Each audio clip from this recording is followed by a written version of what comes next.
कर रही है। बारामती जी, बारामती से देखिए ये शरद पवार यानी कि सुप्रिया सुले लीड कर रही हैं। पुणे भी बीजेपी लीड कर रही है। मावल से शिवसेना का शिंदे गुट यहां से लीड करता हुआ दिखाई दे रही है। तो महाराष्ट्र की ओवरऑल पिक्चर दिखाई दे रही है। आप अगर कलर के लिहाज से भी देखेंगे बड़ा बराबरी का मुकाबला यहां पर दिखाई दे रहा है। रजत जी, जैसा कि प्रिडिक्ट किया था, इलेक्शंस अप्रैल के महीने का बयान है, तब शरद पवार ने कह दिया था 50-50 और वही यहाँ पर बहुत करीब है। लगता है कि वो 50-50 दिखाई दे रहा है। लेकिन इसमें बीजेपी की परेशानी की बात है कि बीजेपी की 22 सीटें थी, बीजेपी की सीटें कम हो रही हैं।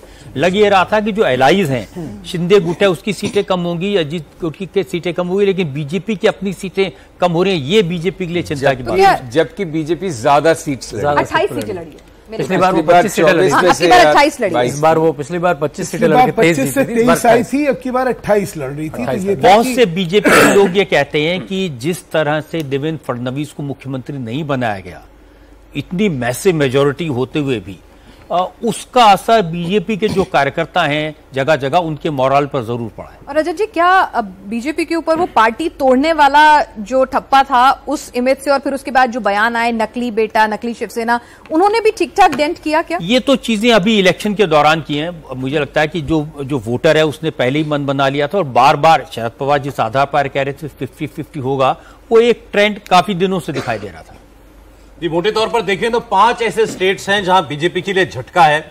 महाराष्ट्र में अभी इस वक्त जो दिखाई दे रहा है 20-28 की लड़ाई दिखाई दे रही है। एनडीए 20 और इंडिया गठबंधन 28 पर आगे चल रहा है।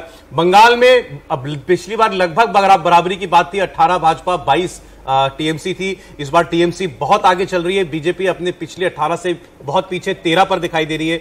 यूपी के अंदर इस वक्त इंडिया गठबंधन बहुत आगे दिखाई दे रहा है। वहां अभी बराबरी की बात नहीं है फिलहाल। अगर आप देखेंगे, अगर आप कांग्रेस और सपा दोनों की सीटें जोड़ देंगे तो वो बीजेपी से ज्यादा है। और इसके अलावा हरियाणा एक ऐसा स्टेट है जो पूरी तरीके से कांग्रेस के पक्ष में जाता दिख रहा है। और राजस्थान में बीजेपी को जो अपेक्षा थी उससे ज्यादा नुकसान हो रहा है।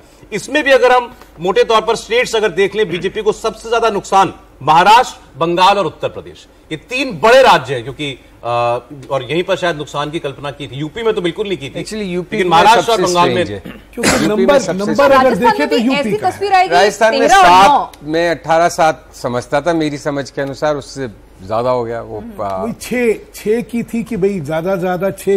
बीजेपी इंडिविजुअली अभी 233 पर है सर, 233, 272 अभी बहुत दूर दिखाई दे रहा है। 40 सीट दूर है, 272 अभी। कांग्रेस पार्टी 92 पर चल रही है, 92 पर कह रहे थे बदल सकता है। 11:30 तक इंतजार करना चाहिए हमें, 11:30-12 बजे तक। मैं तो अभी भी आशावान हूं। सर यूपी पलटे बिना कुछ नहीं होगा। और यूपी